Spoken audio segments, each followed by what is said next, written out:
Investigado pelo Ministério Público do Rio de Janeiro por movimentações financeiras atípicas apontadas em relatório do COAF, o senador eleito Flávio Bolsonaro disse em entrevista ao SBT que não renunciará ao cargo. Abro aspas. Eu nem tomei posse ainda. Eu vou tomar posse e vou trabalhar muito ainda pelo Rio de Janeiro e pelo meu Brasil, pode ter certeza disso. Não vou me afastar e quero aproveitar a oportunidade para falar para todo o Brasil da grande perseguição política que estou sofrendo do meu estado. Sobre o discurso em que fez na Assembleia Legislativa do Rio em 2017, em defesa de policiais e que repercutiu como defesa a milicianos, Flávio rebateu que é contra milícias e que, abre aspas, naquele momento ainda estava começando uma discussão sobre o que era isso. Vamos lá, Andreasa, comece com você, no seu estado. Acho que faltou uma pergunta, está faltando uma pergunta ao Flávio Bolsonaro relativamente a essa relação com o miliciano Adriano, aquele que ele condecorou lá atrás, em 2003 e 2004, talvez sem saber quem ele fosse de verdade naquela ocasião. Não havia naquela ocasião algo grave contra ele. A questão é o seguinte: em 2016, senador Flávio Bolsonaro, quando o senhor empregou a mãe do miliciano assassino e a esposa do miliciano assassino, o senhor não sabia quem elas eram? O senhor não sabia que elas eram parentes daquele cidadão homenageado lá atrás, que desde então desenvolveu uma longa ficha corrida de atividade criminosa a serviço de bicheiro, a serviço de político, matador, de aluguel? O senhor não sabia de nada disso. O senhor desconhecia quem eram aquelas mulheres que trabalhavam no gabinete. Era tudo culpa do Queiroz? Não dá, né, senador? Não dá. Seguindo então, Vera.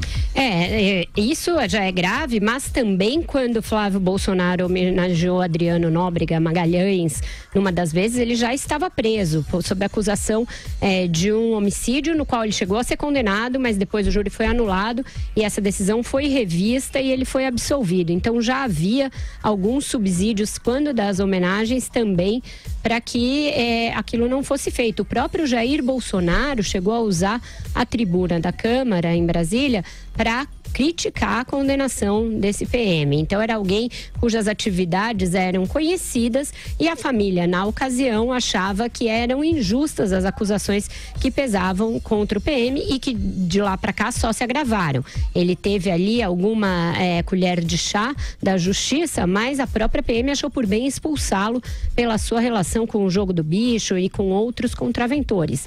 E aí virou um miliciano chefe do escritório do crime. Acho que é muito cedo para se falar em renúncia ou em cassação de mandato. Ele realmente não assumiu e não tem nada configurado de nexo de responsabilidade ali entre ele e a milícia, a não ser essas contratações nos gabinetes, e mesmo a tal da rachadinha ainda não está configurada na relação dele com o Queiroz e tudo mais. Tudo tem de ser amplamente investigado e o mais rápido possível. Essa liminar do ministro Fux, que está assustando as investigações, deve cair tão logo o Supremo retome os seus trabalhos. Espera-se que o Marco Aurélio derrube essa liminar e que as investigações recomecem, porque elas são necessárias, mas eu acho muito extemporâneo, muito prematuro se falar em algo como cassação ou renúncia ao mandato.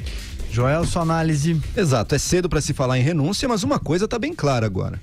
Ou o Flávio Bolsonaro sabia que estava contratando parentes de milicianos e, portanto, estava dando uma ajuda, por mérito é que não foram aquelas duas contratações, e estava escolhendo ajudá-los, ou então ele desconhecia de uma maneira preocupante a realidade do seu próprio gabinete. Ele não tinha a menor ideia do que se passava com as pessoas que trabalhavam para ele. Os dois casos são bastante preocupantes. Eu diria não necessariamente motivo de renúncia, porque a gente sabe que desconhecer o próprio gabinete também não é monopólio, não terá sido uma característica só dele, mas que no mínimo serve para minar, ou mesmo para destruir toda aquela ideia de uma política diferente, de um político que chegou para limpar, para fazer as coisas de um modo correto, contratar pelo mérito, não sei o quê. Tudo isso é balela.